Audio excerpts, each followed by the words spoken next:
constant and sum and difference rules. Let f capital F of x and capital G of x be antiderivatives of f of x and g of x respectively, and let c be a constant. Then c times capital F of x is an antiderivative for c times lowercase f of x, and capital F plus capital G of x is an antiderivative of lowercase f plus minus g of lowercase g of x. And so that was the basic. The second part is what we did in aggregate question 1.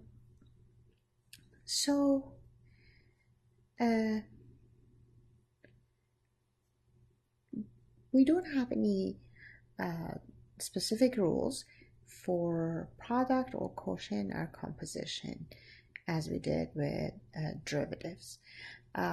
So calculating antiderivatives are significantly more complicated than calculating derivatives. And so then, and specifically, we don't have any product rule, we don't have any that sort of things.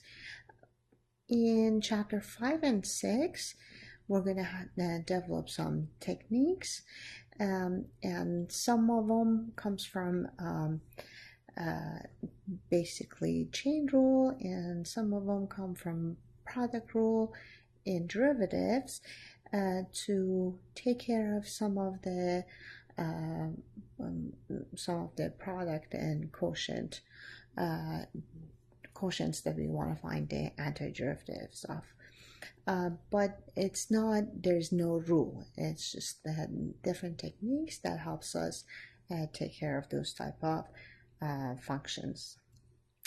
So let's start doing a few antiderivatives. Let's say this is the function f of x. How do I find the antiderivative?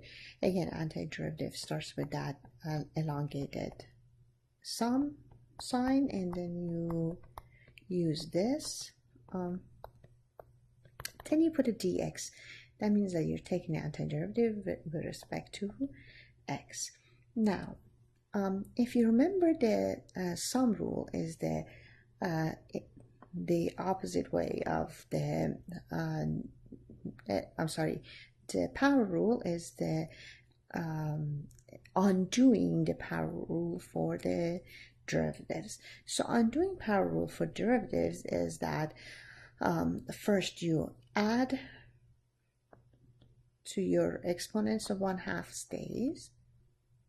Let's say this one is the first one that I'm doing. 1/2 always stays. X to the power 1 more, which is 3, divided by 3. And then minus 2x. Again, when you, the first step would have been that you take that 1/2 out, x squared dx. Again, take the 2 and minus out, x dx. Take the 6 dx. So that would have been the first step. But how the process goes after that is that you just realize that you're taking antiderivative of each term. That antiderivative of first term is that 1/2 x to the power 3 over 3. Antiderivative of second term, see the second term, is going to be again the constant, and then x to power undoing the derivative, 2 divided by 2, and then the third term is going to be constant. And what is derivative of a constant, and what is it? What derivative is going to be a constant? That constant times x, and then you add a c. So the entire process becomes, if you clean it up, becomes x to the third over 6 minus x squared plus 6x plus c. And so C is for general antiderivatives. That means that all that you had here, plus added any constant, because all constants will go away, and through the process of taking derivatives, when you're taking antiderivatives, you want to bring them back in, but you don't remember which one it is because every constant goes to zero through the process of derivatives. So when you're doing the anti, you basically put in a constant and you don't know what it is unless other information is given. And so this becomes, with that, C becomes the general antiderivative of that function. So we tried,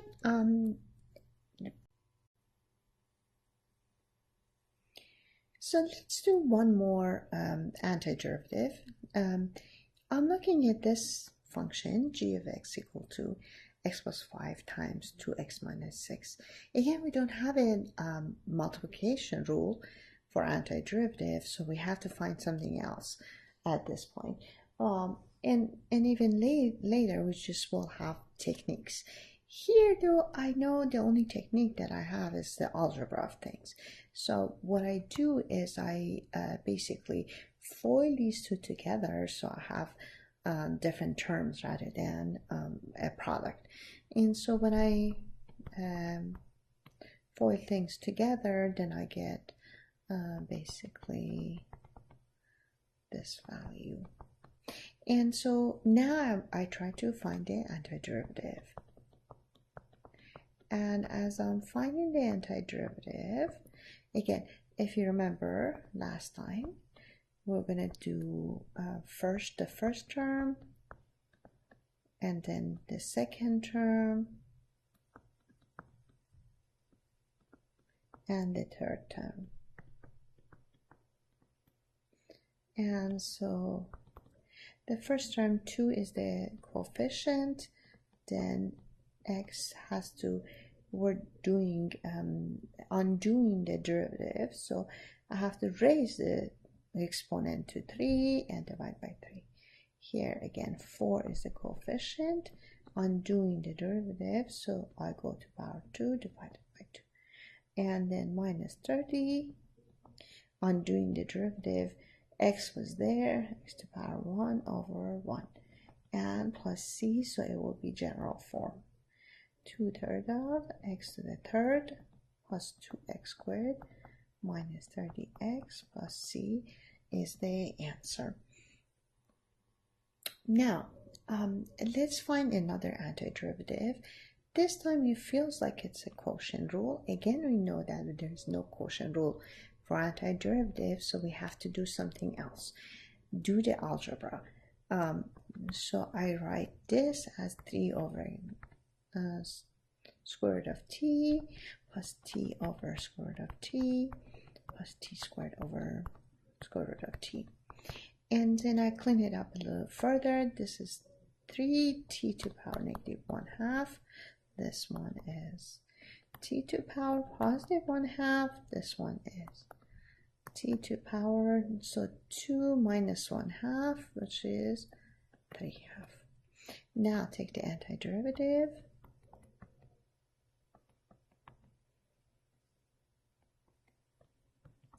And remember again, we're doing each term separately. And so this one is going to be 3t to the power negative 1/2 dt. That one is t to the power 1/2 dt. And that one is